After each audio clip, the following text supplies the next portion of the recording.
তো বন্ধুরা আপনারা কেমন আছেন? আশা করি সবাই ভালো আছেন। আমিও অনেক ভালো আছি। তো বন্ধুরা আজকে আমি একটা জায়গায় ঘুরতে গিয়েছিলাম। ঘুরতে গিয়ে দেখি এখানে মসজিদ আর মন্দির দুটোই একসাথে আছে, যেটা দেখে আমার অনেক ভালো লাগলো।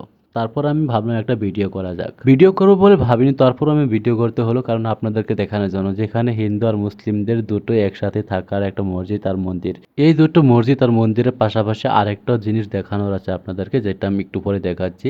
যেহেতু এখান থেকে একটু ওই রাস্তায় একটা খ্রিস্টানদেরও ঘর আছে। কি সুন্দর তাই না? এখানে মসজিদ আর মন্দির, ওই রাস্তায় আবার খ্রিস্টানদের ঘর। এই দেখেন, আমি আপনাদেরকে ক্যামেরাটাকে একটু দাঁড়িয়ে ঘুরিয়ে ঘুরিয়ে দেখাচ্ছি। এই দেখেন, এখানে দেখেন খ্রিস্টানদেরও একটা ঘর আছে, যেখানে একটু ভালো করে লক্ষ্য করলে বুঝতে পারবেন।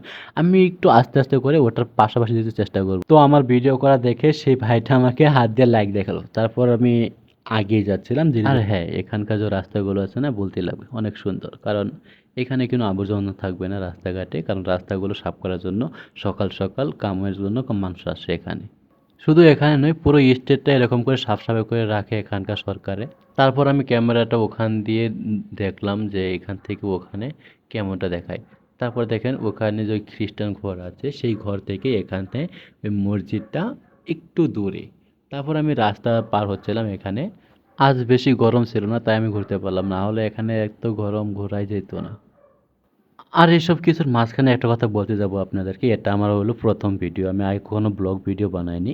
তারপর আমি হেঁটে হেঁটে সামনের দিকে যাচ্ছিলাম, গিয়ে ওখান থেকে এখানে একটু দাঁড়াতে গিয়ে ওখান থেকে আমি ক্যামেরাটা পিছন দিয়ে ঘুরিয়ে দেখলাম যে দেখেন, এই দেখেন কত সুন্দর দেখা যাচ্ছে এখান থেকে ওইটা দেখে আরও বেশি ভালো লেগে গেছে, বুঝলেন? তো দেখেন, একটু জুম করে দেখাচ্ছে আপনাদেরকে কতটুকু ভালো দেখা যাচ্ছে এখানে। এখানকার তো ভিডিও রেকর্ডিংয়ের বয়সটা ছিল না, সেই বয়সটা অনেক বেশি, মানে কিছু শোনাই যাচ্ছে না, আমি কি বলছি না বলছি কিচ্ছু শোনা যাচ্ছে না। তার জন্য আমি একটু হাইড করছি, দাঁড়ান না আপনাদের কিছু শোনাচ্ছি, শুনে দেখেন।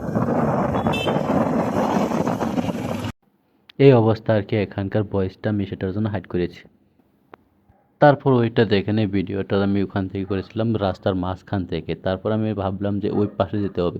তো আমি ট্রাফিকের জন্য ওয়েট করছিলাম যে ট্রাফিক কখন সিগন্যাল দিবে, তারপর আমি ওপারে যাব। তো আমি সেটার জন্য দাঁড়িয়ে আছিলাম। তো এখন দেখছিলাম নেই, তার আমি দৌড়ে ওই রাস্তায় চলে গেছি, ট্রাফিক ছাড়েনি। তারপর এখান থেকে দেখেন ওই ভিডিওটা আমি এখান থেকে করেছিলাম, যে কি সুন্দর দেখা যাচ্ছে। তো দাদা এখানে দাঁড়িয়ে আমি সেলফি ফটো তুলে নিয়েছি, কারণ ভিডিও করলে এতটুকু আগেই করে নিতে হয়। তারপর আমি এখান থেকে দাঁড়িয়ে ওই মানে বিল্ডিংটা দেখাচ্ছিলাম। বিল্ডিংটা মানে খ্রিস্টান ঘরটা দেখেন, এখান থেকে ওখানে দেখতে অনেক ভালো দেখায়। কিন্তু আরেকটা মজার বিষয় কি জানেন? যদি রাত হতো না, রাতে একটু ভালো বেশি থাকে। রাতে না লাইট লাগানো থাকে, এখানে লাইট দেখায়, লাইট জ্বলে, মানে সেই ফটোটা আমার কাছে ছিল, মানে আমি মোবাইলটা চেঞ্জ করে ফেলছি সেটার জন্য। তো আজকের জন্য এতটুকুই, বাই বাই।